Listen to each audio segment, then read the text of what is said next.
बच्चों, स्वागत है आप सभी का साइंस दीवानी विद्याकुल में। कैसे आप सबके सब अच्छे होंगे। आप सभी को ये पता है कि आज हमारा टॉपिक हो रहा है जो कि है ऊतक तंत्र का।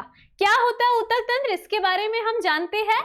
जैसा कि आपने इससे पहले जो टॉपिक था उसमें पढ़ा था आपने कुछ ऊतकों के बारे में, है ना। और आप सभी को पता है जब ये ऊतक आपस में मिलते हैं तो ये एक ऊतक तंत्र का निर्माण करते हैं।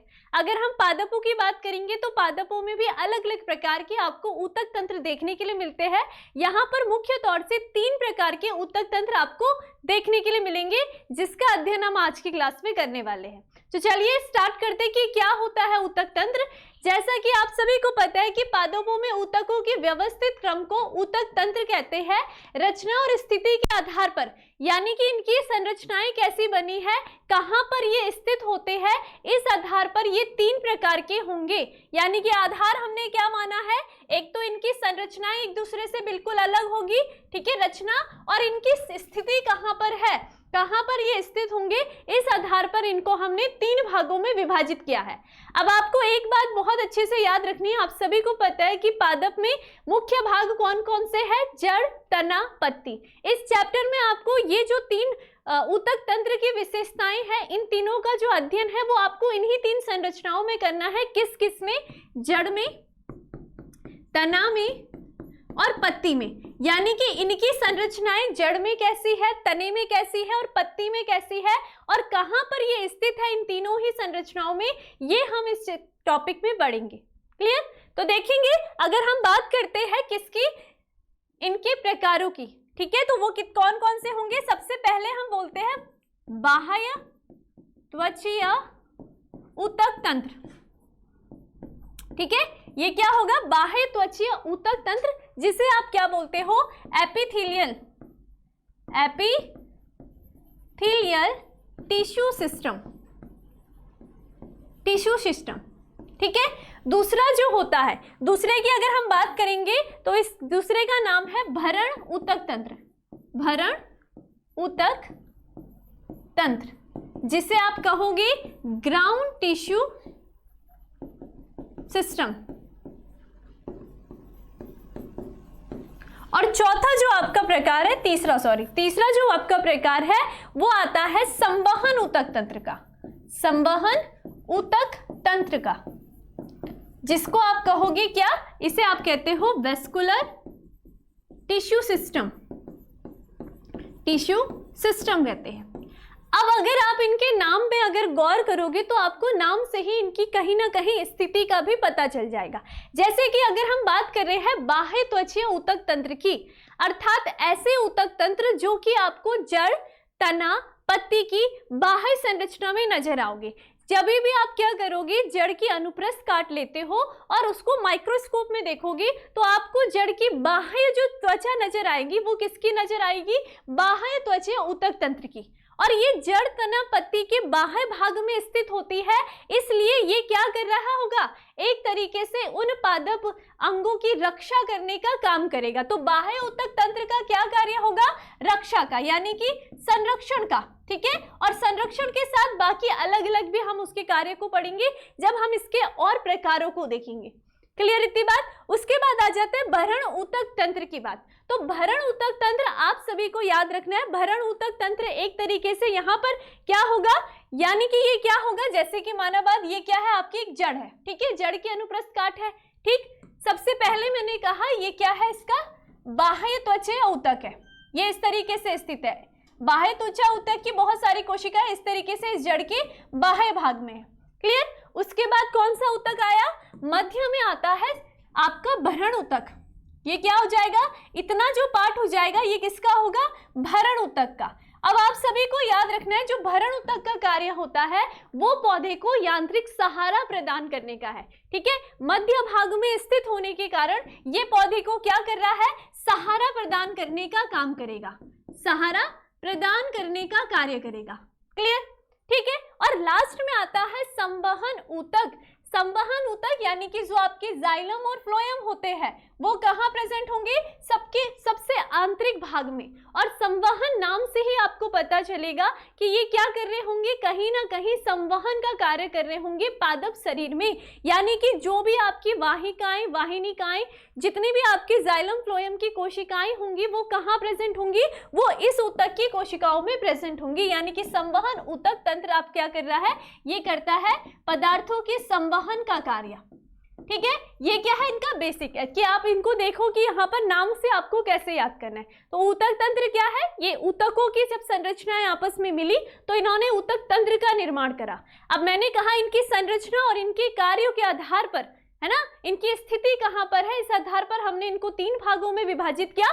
सबसे पहले बाह्य ऊतक तंत्र जो कि संरक्षक का काम कर रहा है। दूसरा भरण ऊतक तंत्र जो कि क्या कर रहा है? भरण यानी कि देखो बीज, पौधे के बीज भाग में भरा हुआ है ना, और ये पौधे को क्या करता है? सहारा प्रदान करेगा। और सबसे आंतरिक भाग में यहाँ पर है आपका जाइलम, संवहन ऊतक तंत्र, जिसके अंतर्गत जाइलम और फ्लोएम को आप पढ़ते हो। तो वो क्या कर रहा है? आप सभी को पता है जाइलम फ्लोएम का काम ही क्या है? जल भोजन के संवहन का। तो यहाँ पर संवहन ऊतक तंत्र में जो भी कोशिकाएं, जो भी ऊतक प्रेजेंट होंगे वो संवहन ऊतक तंत्र के अंदर संवहन का कार्य करेंगे। ये कॉन्सेप्ट क्लियर है? चलिए अब इसके बारे में जानते हैं। आज की क्लास में हम पढ़ने वाले हैं बाह्य त्वचीय ऊतक तंत्र में। अब आपको एक बात बहुत अच्छे से ध्यान रखनी है। क्या? हम देखो कैसे पढ़ेंगे। हमने सबसे पहला टॉपिक उठाया है बाह्य त्वचीय ऊतक तंत्र का, है ना।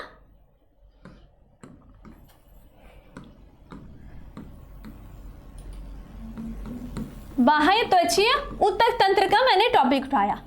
अब मैंने क्या कहा कि पौधे की संरचनाओं में जड़, तना, पत्ती में आपको अध्ययन करना है। तो ये जो बाह्य त्वचीय ऊतक तंत्र आपको नजर आएगा वो जड़ में उसकी संरचना कुछ अलग नजर आएगी, ठीक है, और साथ ही साथ में तने में अलग और पत्ती में अलग नजर आएगी, ठीक है। तो इसका मतलब आपको इसको कहाँ कहाँ पढ़ना है? इसको आपको पढ़ना है कहाँ? जड़ में कैसी होगी, तने में कैसी होगी, और साथ ही साथ में अगर हम बात करते हैं किसकी? पत्ती की, पत्ती में कैसी होगी, ठीक है। तो इन भागों में देखना, यानी कि इनकी अनुप्रस्थ काट करके हम क्या करेंगे? बाह्य त्वचीय ऊतक को देखेंगे माइक्रोस्कोप के अंदर। क्लियर? तो अभी तक मैंने ये पढ़ाया आपको ऊतक तंत्र की। जैसे कि आपको पता है ये डायग्राम मैंने अभी बताया, जो आपका डर्मल टिश्यू भी हम इसको कहते हैं, डर्मल टिश्यू सिस्टम भी हम इसको कहेंगे, संरक्षण का काम है, ठीक है। ये क्या है? ग्राउंड टिश्यू है, भरण भाग है, इतना भाग भरा हुआ है, ठीक है। और उसके बाद आपका वेस्कुलर टिश्यू, उसके अंदर जाइलम फ्लोएम आते हैं। तो ये क्या है? ऊतक तंत्र है।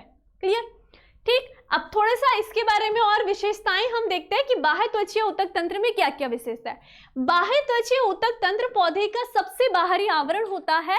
इसके अंतर्गत बाह्य त्वचीय कोशिकाएं कौन कौन आते हैं? रंध्र आते हैं। अब क्या बता रहे हैं? बाह्य त्वचीय के अंदर क्या क्या संरचनाएं आपको देखने के लिए मिलेगी। अगर हम रंध्र की बात करते हैं, आप सभी को पता है कि रंध्र कहाँ स्थित होंगे? पत्तियों में। तो पत्तियों की जो बाह्य त्वचीय संरचना है उसमें आपको रंध्र नजर आएंगे। बाह्य त्वचीय उपांग उसमें नजर आते हैं, जैसे कि जो मूल रोम होंगे। मूल रोम की अगर बात करें तो आप सभी को पता है कि वो जड़ में प्रेजेंट होंगे, है ना। यहाँ पर किसकी बात होगी? पत्ती की। यहाँ पर जड़ की जब आप बाह्य त्वचीय ऊतक को देखोगे तो उसमें मूल रोम नजर आएंगे। अभी और डिटेल में हम इसको पढ़ेंगे। तो पहले हम देख रहे हैं कि बाह्य त्वचीय में आपको रंध्र देखने के लिए मिलेगा, साथ ही साथ मूल रोम आपको देखने के लिए मिलेंगे, ठीक है। बाह्य त्वचीय पौधों की भागों की बाहरी त्वचा होती है। इसकी कोशिकाएं कैसी होगी? अगर आप इसका डायग्राम देखते हो तो इसकी कोशिकाएं एक क्या होती है? लंबी होती है, इस तरीके से लंबी होती है, और आपस में क्या होंगी? सटी होगी, अर्थात इनके मध्य में आपको अंतर कोशिकीय स्थान देखने के लिए नहीं मिलता है। क्लियर हो गई ये बात? ठीक है। तो ये आपने ध्यान रखना है। और क्या होंगी? इनकी जो कोशिकाएं होंगी वो कैसा? एक संरचना बना रही होंगी, ठीक है। यानी कि इनकी कोशिकाएं कैसी होती है? एक ही सतह प्रेजेंट होती है इसमें। माना बात, मैंने जड़ का यहाँ पर क्या बना रही हूँ? एक ऊतक तंत्र को बना रही हूँ, ठीक है। तो इसका बाह्य त्वचा क्या होगा? सिर्फ एक त्वचीय होगा, इस तरीके से। ये क्या है? बाह्य त्वचा है किसका? जड़ का, या पत्ती का, या तने का। ये सिर्फ एक स्तर का बना होता है। लेकिन अगर हम भरण ऊतक की बात जब करेंगे तो भरण ऊतक में आप क्या देखोगे? उसमें क्या होगी? काफी सारी आपको सतहें देखने के लिए मिलती है। यानी कि जैसे यहां पर होगी एक सतह, फिर ये दूसरी सतह, ठीक है, फिर ये तीसरी सतह, इस तरीके से आपको यहाँ पर सतहें देखने के लिए मिलेगी। लेकिन बाह्य त्वचा में केवल एक ही सतह प्रेजेंट होती है। क्लियर? इसलिए हम इसको क्या कहेंगे, ये एकल सतह वाली होती है। इतनी बात क्लियर? ठीक है। उसके बाद अगर हम देखेंगे, किसकी बात करेंगे, थोड़ा और देख लेते हैं कि बाह्य त्वचीय कोशिका किसकी बनी होगी, लंबी होती है और पैरेन्काइमा कोशिका की बनी होती है, पैरेन्काइमा ऊतक की बनी होती है ना। हमने पढ़ा था पैरेन्काइमा ऊतक, तो आपने क्या देखा था, इनमें आपने देखा था इनकी कोशिकाओं कैसी होती है, इनमें किसकी, सेलुलोज की कोशिका भित्ति प्रेजेंट होती है। ठीक है, जिनमें बहुत कम मात्रा में आपको साइटोप्लाज्म नजर आएगा। ठीक है, जो कोशिका भित्ति के साथ साथ होता है, और इसमें एक बड़ी सी आपको रसधानी, जो वैक्यूल्स आप पढ़ोगे आगे भी, आप जब आप कोशिका जीवन की इकाई चैप्टर में वैक्यूल्स रसधानी की बात पढ़ोगे वहां पर। ठीक है, और साथ ही साथ बाह्य त्वचा की बाहरी सतह पर मोम की एक परत प्रेजेंट होती है, क्यूटिकल की प्रेजेंट। ठीक है, माना बात, ये क्या है, बाह्य त्वचा की एकल परत है। ठीक है, इसके बाहर क्या प्रेजेंट होती है, एक मोम जैसी परत प्रेजेंट होती है, ये इस तरीके से। ठीक है, इस परत को आप कहते हो क्यूटिकल। ये क्या होगी, बाह्य संरचना, बाह्य त्वचीय ऊतक की संरचना में ऊपर से एक परत आपको नजर आती है, और ये इसलिए यहाँ पर स्थित होती है, चाहे आप जड़ में देखोगे, तने में देखोगे, पत्ती में देखोगे, आपको ये क्यूटिकल की संरचनाएं दिखेगी। और ये क्यूटिकल की संरचना क्या करती है, ये बचाती है पौधे में अधिकतम पानी की हानि से। ठीक है, पानी की हानि को क्या करेगी, रोके रखती है, यानी कि उस पौधे से ज्यादा वाष्पोत्सर्जन की क्रिया ना हो जाए, इसको रोकने का काम कौन करेगी, क्यूटिकल करेगी। क्लियर? ठीक है, अब यहां पर हमने देखा क्या, जैसे कि हमने देखा, सबसे पहले मैंने कहा मैं आपको अलग अलग तरीके से पढ़ाऊंगी। ठीक है, सबसे पहले हम देख रहे हैं बाह्य त्वचीय ऊतक को पत्ती में। जब हम पत्ती की संरचना में क्या देख रहे हैं, बाह्य त्वचीय ऊतक को देखते हैं, बाह्य त्वचीय ऊतक को देखेंगे तो आपको कैसी नजर आएगी। ठीक है, आपने क्या करना है, पत्ती का एक पार्ट काटना है, पत्ती के अनुप्रस्थ काट कर लो, और उसको फिर माइक्रोस्कोप में जब आप देखोगे तो आपको कैसी संरचना नजर आती है। ठीक है, आपको क्या नजर आएगी, इसमें क्या है, ये बाह्य त्वचीय ऊतक का एकल परत है। ठीक है, और इस बाह्य त्वचीय ऊतक में आपको कुछ रंध्र नजर आते हैं, छोटे छोटे रंध्र नजर आते हैं। ठीक है, क्या प्रेजेंट होंगे, इनकी विशेषता है कि इनमें क्या प्रेजेंट होगा, रंध्र प्रेजेंट होते हैं छोटे छोटे। और आप सभी को पता है कि रंध्र क्यों प्रेजेंट होते हैं, क्योंकि ये पौधे में वाष्पोत्सर्जन की क्रिया करते हैं, है ना। क्या करते हैं, वाष्पोत्सर्जन की क्रिया करेंगे, और साथ ही साथ यहाँ पर गैसों के विनिमय में भी। ठीक है, गैसों के विनिमय का काम भी कौन करेगा, यहाँ पर जो कि आपका होगा पत्ती में पाया जाने वाला बाह्य त्वचीय ऊतक में उपस्थित रंध्र। ठीक है, तो आपको इसमें क्या पढ़ना है, रंध्र की संरचना को पढ़ना है। अब आप रंध्र की संरचना देखते हो तो आप सभी को पता है कि रंध्र की संरचना कैसी होती है, इसमें दो द्वार कोशिका प्रेजेंट होती है इस प्रकार से। ठीक है, मध्य में क्या है, छिद्र प्रेजेंट है, मध्य में क्या प्रेजेंट होता है, ये छिद्र प्रेजेंट होता है। इसके बाहर क्या होंगी, ये कहलाती है आपकी द्वार कोशिका। द्वार कोशिका के चारों ओर कौन सी कोशिका प्रेजेंट होती है, ये होती है इसकी सहायक कोशिका। ठीक है, ये कौन सी कोशिका होगी, सहायक कोशिका। अब देखो वाष्पोत्सर्जन की क्रिया कैसे हो रही है, जब आपकी द्वार कोशिकाओं में पानी भरता है उस टाइम पर क्या होंगी, आपकी द्वार कोशिका, पौधों की जो द्वार कोशिका होंगी वो फूल जाती है ना। और फूलने के कारण यहाँ पर जो रंध्र होते हैं, छिद्र जो होंगे वो खुल जाते हैं।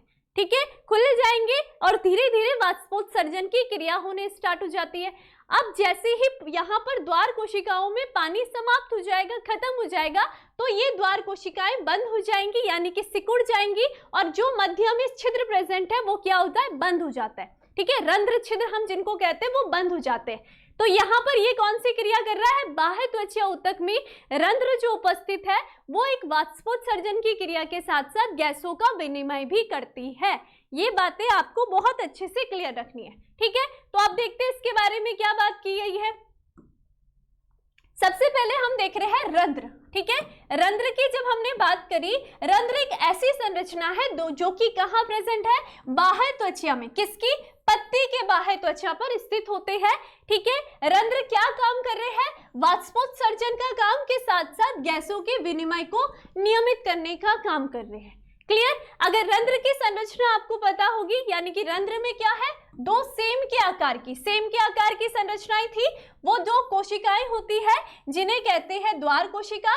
अगर आप घास में देखोगे ना, घास क्या होता है, अब यहाँ पर एक बीजपत्री की बात कर रहे हैं। एक बीजपत्री पादप की जब आप बात करते हो, जैसे कि एग्जाम्पल आपका घास दिया गया है, घास में जब आप इन द्वार कोशिकाओं की संरचना देखते हो तो ये कुछ ऐसे डंबल के आकार की दिखती है। डंबल आप सभी ने देखा होगा जिम वगैरह में, नहीं भी देखा होगा तो टीवी के ऐड में देखा होगा, सीरियल में देखा होगा, है ना। तो यहाँ पर ये क्या है, डंबल की संरचना को आपको रंध्र, यहाँ पर द्वार कोशिकाएं नजर आती है। ठीक है, लेकिन अगर हम द्विबीजपत्री पादप की बात करते हैं, ठीक है, जब हम किसकी बात करेंगे, द्विबीजपत्री पादप, जैसे मटर के पादप की पत्ती को अगर आप देख रहे हो, ठीक है, या चना की देख रहे हो, तो आपको वहां पर कैसा नजर आएगा, जो आपकी यहाँ पर द्वार कोशिका होगी वो ऐसे सेम की फली होती है ना, जैसे सेम के बीज होते हैं, सॉरी, हाँ, सेम के बीज होते हैं, उसकी तरह नजर आते हैं। कैसे? सेम के बीज की तरह। जैसे राजमा की भी देखी होंगी आपने, तो वो यहाँ पर किसकी संरचना दिखती है आपको, सेम के बीज की तरह। तो आपने ये याद रखना है कि एक बीजपत्री पादप घास में जो द्वार कोशिका की संरचना होती है वो डंबलकार की होती है, और द्विबीजपत्री पादप में वो सेम आकार की नजर आती है। ये आपने ध्यान रखना है। ठीक है, तो द्वार कोशिका क्या है, बाहरी पतली तथा आंतरिक भित्ति उसकी मोटी होती है। द्वार कोशिकाओं के अंदर ही क्या प्रेजेंट होता है, क्लोरोप्लास्ट प्रेजेंट होता है, हरित लवक इनमें ही प्रेजेंट होता है। प्रकाश संश्लेषण की उपस्थिति में फिर ये क्या कर रहा, भोजन का निर्माण करेगा। ठीक है, ये बात मैंने आपको बता दी। यह रंध्र के खुलने और बंद होने के क्रम को भी नियमित करता है, अर्थात जब द्वार कोशिका में जल भरा तो उस टाइम पर क्या होगा, रंध्र खुल जाते हैं, और जब यहाँ पर क्या होंगे, द्वार कोशिकाएं सिकुड़ जाएंगी तो रंध्र बंद हो जाते हैं। क्लियर? ठीक, तो इस तरीके से आपको ये संरचनाएं नजर आ रही है। सबसे पहले ये रंध्र आपका प्रेजेंट है, उसके बाहर द्वार कोशिका, सबसे बाहर आपको क्या नजर आ रही है, ये जो संरचना है ये द्वार कोशिका के बाहर सहायक कोशिका की। ठीक है, और ये सबसे बाहर क्या दिख रहा है, बाह्य त्वचीय ऊतक। तो बाह्य त्वचीय ऊतक को जब आप देख रहे हो तो आपको उसमें रंध्र नजर आएगा, लेकिन ये सिर्फ और सिर्फ पत्ती की संरचना में आपको देखने के लिए मिलेगा। क्लियर हो गया? बस, ठीक है, अब आगे चलेंगे। अब आता है यहाँ पर किसके बारे में आ गया है, अब आएगा हमारे जड़ के बारे में। ठीक है, अब हम बात कर रहे हैं जड़ की। जब आप जड़ के बाह्य त्वचीय ऊतक को देखोगे, ठीक है, जब आप क्या देख रहे हो, जड़ के बाह्य त्वचीय ऊतक को देखोगे तो सबसे पहले आपको यहां पर देखोगे, यहां पर क्या है, ये आपका एपिथेलियल टिश्यू सिस्टम है। ठीक है, ये है।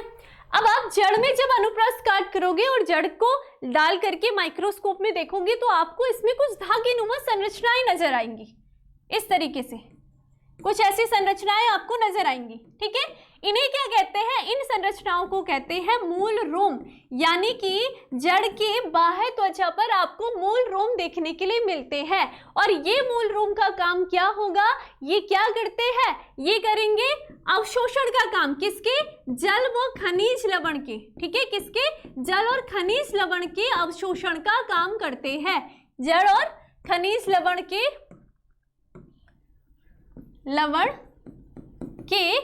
अवशोषण का कार्य कर रहे हैं ना, क्या कर रहे हैं, अवशोषण का कार्य करते हैं। क्लियर हो गया सभी को? ठीक है, तो ये क्या हो गया, अभी तक हम पत्ती की जब हमने संरचना देखी, बाह्य त्वचीय ऊतक में रंध्र प्रेजेंट थे। क्लियर?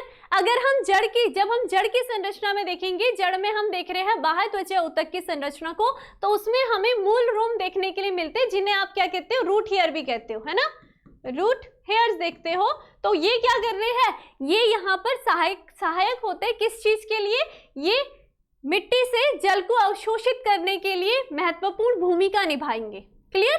साथ ही साथ वो जड़ का प्रोटेक्शन भी करेंगे। तो इस तरीके से आप देख रहे हो, यहाँ पर ये क्या है, रूट का जब आप स्ट्रक्चर देखोगे तो सबसे बाहर आपको दिख रही है, ये क्या है, ये है इसका बाह्य त्वचीय ऊतक, है ना, और इसमें आपको ये क्या नजर आ रहे हैं, ये आ रहे हैं आपको मूल रोम। इस तरीके से ठीक है। लेकिन अगर पत्ती की बात करते तो पत्ती में आपको क्या दिखाई देता, ये बाह्य त्वचा ऊतक दिखाई देता, लेकिन इसमें आपको छिद्र नजर आते। ठीक है, ऐसे बाहर कोई संरचना निकली हुई अलग से नहीं दिखाई देती, बल्कि यहीं पर क्या दिखाई देते, छिद्र दिखाई देते। ठीक है, तो आपको दोनों में अंतर याद रखना है। अगर अब इसकी बात करते हैं, मूल रोम की कुछ विशेषताएं देखेंगे तो बाह्य त्वचा की कोशिका पर अनेक रोम दिखाई देते हैं, जिन्हें आप कहते हो मूल रोम। मूल रोम की सबसे बड़ी विशेषता है कि ये कैसा होता है, एक कोशिकीय मूल रोम होता है। ये आपको ध्यान रखना है, कैसा मूल रोम है, एक कोशिकीय मूल रोम है। ठीक है, और क्या करता है, कैसा रहेगा, जल और खनिज लवणों का अवशोषण का कार्य करता है। क्लियर, ठीक है। अब तीसरी संरचना में आ जाओ। तीसरी संरचना होगी आपकी क्या, तने की। तीसरी संरचना किसकी होगी, तने की संरचना। ठीक है, अब हम तने की बात करें, तने में देखते हैं, तने में हमने क्या देखना है, बाह्य त्वचीय ऊतक की संरचना जब हम देखेंगे।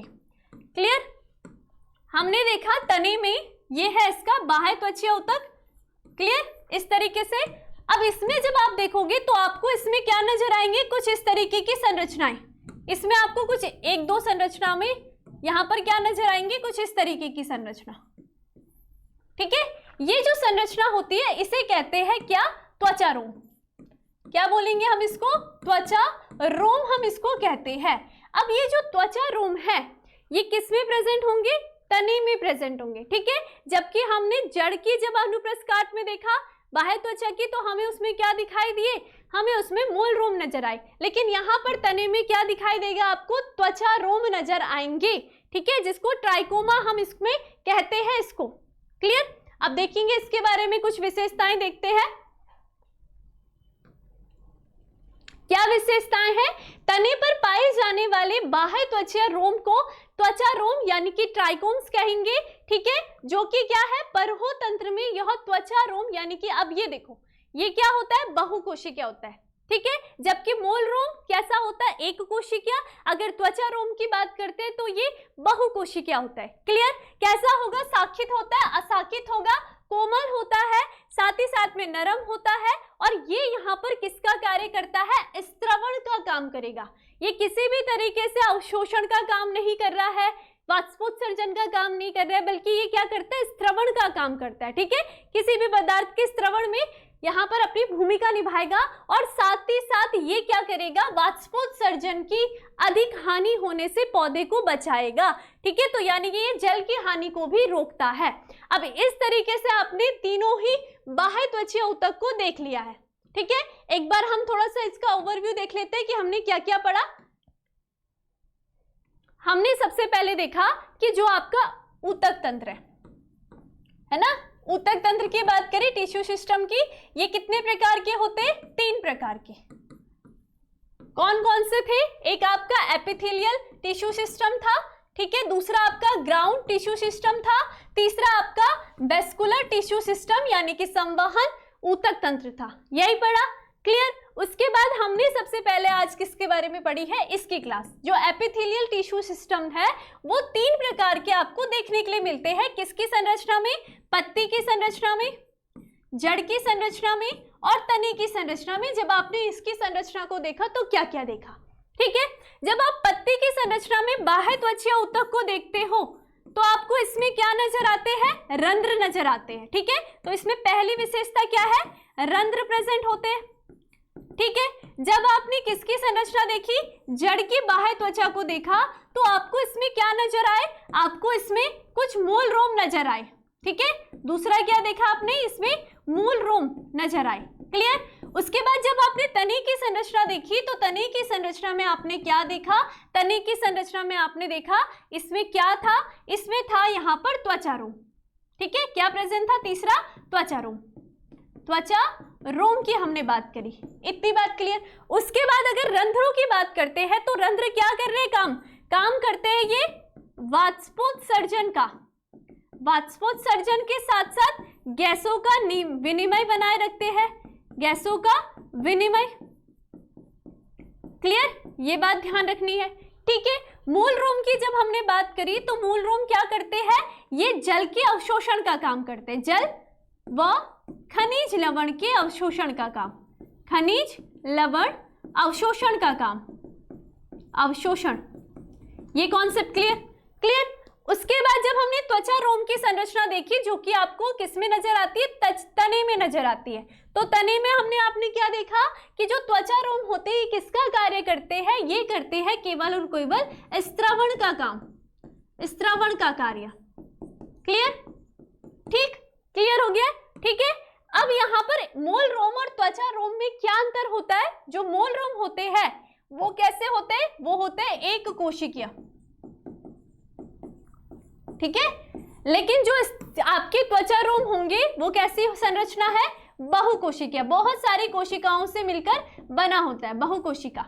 इतनी बात सबकी समझ में आ गई होगी कि हमने आज किसके बारे में पढ़ा है, आपके बाह्य त्वचा ऊतक के, जो कि क्या कर रहा है, एक तरीके से पौधे के भागों को संरक्षण प्रदान करने के साथ साथ ये सारे काम करता है। अगर पत्ती में होगा, जड़ में होगा और तने में होगा। ठीक है। अगला हम पढ़ेंगे जीटीएस, यानी कि आपका जो ग्राउंड टिश्यू सिस्टम है, इसके बारे में किस तरीके से इसकी संरचना होती है, इसके अंदर और कौन कौन से पार्ट प्रेजेंट होते हैं, ये संरचना आपको आनी चाहिए। ठीक है। लास्ट में आपको वस्कुलर टिश्यू सिस्टम पढ़ना है, इसमें भी आपको जाइलम फ्लोएम को भी देखना पड़ेगा कि किस तरीके से व्यवस्थित होते हैं। तो आज के लिए इतना ही, आपको ये सभी को रिविजन करना है। मिलते हैं नेक्स्ट क्लास में नेक्स्ट टॉपिक के साथ, तब तक अपना ध्यान रखिए। Bye bye.